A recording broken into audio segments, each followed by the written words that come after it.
കഷ്ടമായി വിഷമല്ലേ? വിഷമല്ലായിരിക്കോ? ഞാൻ വീട്ടിലേക്ക് വിളിച്ചായിരുന്നു പടവലത്തെ. എന്റെ മണൽ പോയിട്ട് പടവലത്ത് വെച്ചിട്ട് കാര്യം തോന്നുന്നു. അല്ല നമ്മളിപ്പോ ബാലുവിന്റെ വിഷമം നമ്മളെല്ലാവരുടെയും വിഷമമാണല്ലോ. അപ്പൊ അച്ഛനോട് പറഞ്ഞപ്പോ അച്ഛൻ പറയാണ് എന്ത് അതിന് വിഷമിക്കണേ, അവിടെ കോമ്പൗണ്ട് വാള് കെട്ടാൻ വേണ്ടി ഇഷ്ടം പോലെ മണലാണ് ഇറക്കിയിട്ട് അവൻ ആവശ്യമുള്ള മണൽ അവിടെ നിന്ന് എടുത്തോണ്ട് പോയിക്കോട്ടെ എന്ന് അച്ഛൻ പറഞ്ഞു. ആ മണലെടുത്തോണ്ട് എന്നെ മൂട് അല്ല പിന്നെ പിന്നെ നിന്റെ അമ്മ പറഞ്ഞ് വരുത്തോടെ എന്റെ കൺസ്ട്രക്ഷൻ കമ്പനിയിൽ അവരെ മണലാണ് എടുത്തോണ്ട് പോയെന്ന്. ആ അമ്മ അങ്ങനെ പറയൂ. അങ്ങനെയൊന്നുമില്ല. ഇപ്പം എന്തെല്ലാം സാധനം നമ്മൾ അവിടെ നിന്ന് എടുത്തോണ്ട് പോകണം, പിന്നെ അതിന് വല്ലതും പറയല്ലാണ്ട. കുഴപ്പമില്ല, ഉള്ള വഴിയുണ്ട്. ആരെടുത്താലും ഞാനേ എന്ത് വഴി? പോലീസ് കേസ് കൊടുക്കും. പോലീസ് കേസ് കൊടുക്കും. പോലീസ് തെളിയിക്കും ആരെടുത്തെന്ന്. മണല് മോട്ടിച്ചവനെ കൈയോടെ പിടിച്ചോണ്ടു. അല്ല പോലീസിലൊക്കെ കേസ് എടുക്കാന്ന് പറഞ്ഞാൽ നമ്മുടെ കുടുംബത്തിനതൊരു മാനക്കേടല്ലേ? എനിക്ക് മണലാണ് വലുത്, കുടുംബത്തിന്റെ മാനമല്ല. ഇപ്പൊ എനിക്ക് മണലാണ് വലുത്.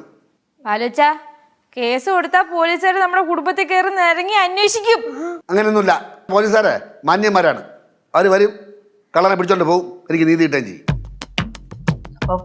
കേസ് കൊടുക്കാൻ കേസ് കൊടുത്ത തീരുമാനിച്ചു. പിന്നെ അച്ഛന്റെ ഭാര്യ മകളും തന്നെ ആത്തോ? ആ ഭാര്യ മകളാത്തോ? പിന്നല്ലാതെ.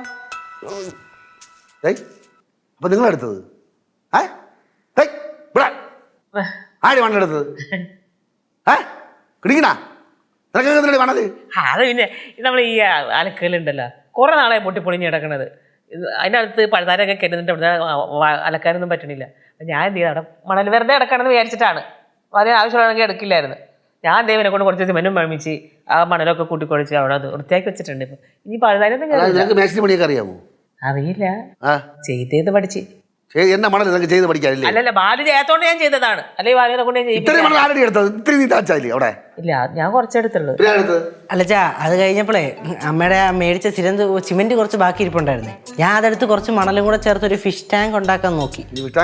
അല്ല അതിൽ ചെറിയൊരു വിള്ളൽ വീണപ്പോ ഞാൻ കുറച്ചുകൂടെ എടുത്തൊന്ന് അഡ്ജസ്റ്റ് ചെയ്യാൻ നോക്കി. ചീറ്റിപ്പോയി. നിനക്കൊക്കെ ഫിഷ് ടാങ്ക് വെച്ച് കളിക്കാൻ എന്റെ മണല് അല്ലേ? കുറച്ച് മണൽ വേസ്റ്റ് ആയി പോയച്ചാ. അങ്ങനെയാണെങ്കിൽ വേറൊരാളും കൂടെ ചെയ്തിട്ടുണ്ട് ഇവിടെ. ആര്? സ്കൾപ്ചർ ഉണ്ടാക്കാനെന്ന് പറഞ്ഞുകൊണ്ട് കുറെ മണലെടുത്ത് ചുമ്മാ വേസ്റ്റ് ചെയ്ത്.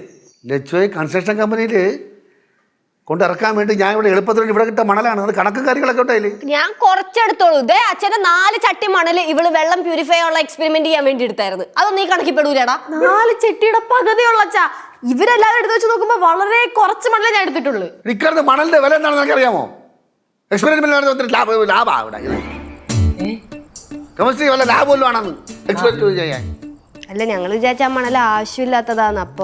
അപ്പൊ ചുരുക്കി പറഞ്ഞ പാറക്കുട്ടി മാത്രമേ ഉള്ളൂ മണലെടുക്കാതെ. ആര് പറഞ്ഞു? അപ്പുറത്ത് കഞ്ഞിയും കലവും ഇതൊക്കെ വെച്ച് കളിക്കണ. ആ പിന്നെ തുമ്പിയുടെ ആവശ്യത്തിന് വേണ്ടിട്ട് 1-നും 2-നും ആവശ്യത്തിന് വേണ്ടിട്ട് കുറച്ച് മണൽ അവളും എടുത്തിട്ടുണ്ട്. ഓ അതിനും എടുത്തല്ലേ? ബാലുച്ചനോട് ആത്മാർത്ഥതയുള്ള ഒരാളുണ്ട് ഈ വീട്ടില്. ഞാൻ എടുത്തിട്ടില്ല മണല്. എന്തെടുക്കാത്തത്? അല്ല ഞാൻ ചെന്നപ്പോഴത്തേക്കും തീർന്നുപോയി. നിനക്ക് എന്തിനാ മണല്? ചട്ടി ഉണ്ടാക്കാൻ പറ്റുമെന്നൊരു പരീക്ഷ മമ്മിക്ക് സർപ്രൈസ് കൊടുക്കാനായിരുന്നു. തൃപ്തിയായി. ഒരു കൺസ്ട്രക്ഷൻ സൂപ്പർവൈസറിന് കുടുംബത്തിന്റെ പിന്തുണ ഭയങ്കര സംഭവം. പാവം ബാലുവച്ചന് എല്ലാം സഹിക്കാനുള്ള ശക്തി കൊടുത്താൽ മതിയായിരുന്നു.